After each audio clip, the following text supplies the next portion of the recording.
Look at this. To billions of people around the world, this is just breakfast. It smells good. It tastes savory. It is the most consumed meat on the planet. But if you could see what happens inside your body the moment you swallow it, you would never touch it again.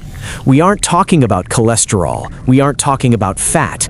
We are talking about a biological machine designed to consume waste, incubate parasites, and store toxins. For 1,400 years, Muslims have avoided it as a religious command. But today, modern medical science is uncovering the terrifying reason why. This is not just about religion, this is about survival. Welcome to the medical truth about pork. To understand the meat, you have to understand the animal. Let's look at the biology of a cow or a sheep. These are ruminants. They eat grass, clean vegetation. Their digestive system is complex. It takes a cow almost 24 hours to digest its food. This long process filters out toxins. It purifies the nutrients before they turn into muscle in meat. It is a slow, clean biological refinery. Now, look at the pig. A pig digests its food in just 4 hours. It has one of the poorest digestive systems in the animal kingdom. Why does this matter? Because 4 hours is not enough time to filter out toxins.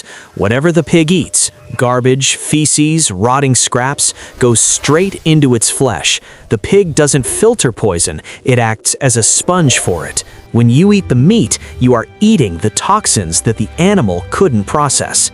It gets worse.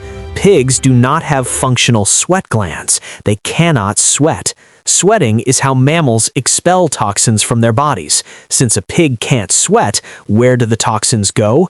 They're stored in the fat, the very fat that gives bacon its flavor.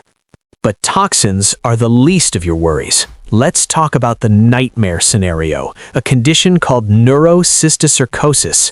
Pork is the primary carrier of the Taenia solium tapeworm. You might think, I cook my meat, I'm safe. But these parasites are survivors. Their microscopic larvae can survive in the meat even after cooking if not done perfectly. Once you ingest them, they don't just stay in your stomach, they enter your bloodstream. They travel through your body looking for a home, and often they choose your brain.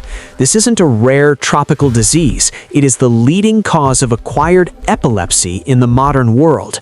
People go to the doctor complaining of headaches or seizures, and scans reveal their brains are riddled with parasite cysts. The cause? The pork they ate years ago. And that's just one parasite. We haven't even mentioned Trichinella spiralis, a worm that burrows into your muscles and causes incurable pain, mimicking arthritis. The pig is a walking zoo of parasites. For decades, people said everything causes cancer. But in 2015, the World Health Organization stopped guessing. They officially classified processed meats like bacon, ham, and sausage as a Group 1 carcinogen. Do you know what else is in Group 1? Cigarettes, asbestos, plutonium, the highest level of cancer risk known to science. The additives used to cure pork convert into nitrosamines in the gut, chemical compounds that damage DNA and drive colorectal cancer. The science is no longer up for debate. The more you eat, the higher your risk of dying from cancer. But there is a stranger, more biological reason why pork is dangerous to humans. It is because the pig is too similar to us. Pig anatomy is so similar to human anatomy that we use their heart valves for transplants. We test medicines on them. But this similarity is a double-edged sword. Because our cells are so compatible, viruses can easily jump from pigs to humans. We saw this with the swine flu, H1N1, but there is something deeper: retroviruses. Pigs carry viruses written into their DNA called PERVs. These are harmless to pigs, but when introduced to human cells, they can activate. Scientists are terrified of this biological compatibility. Eating an animal that is a biological cousin to your own cells invites diseases that your immune system cannot fight. 1,400 years ago, there were no microscopes, no WHO reports, no MRI scans to see worms in the brain. The Arabs of the 7th century didn't know about trichinosis or carcinogens. And yet, the command came down from the heavens, clear and absolute. The Quran said, "He has only forbidden to you dead animals, blood, and the flesh of swine."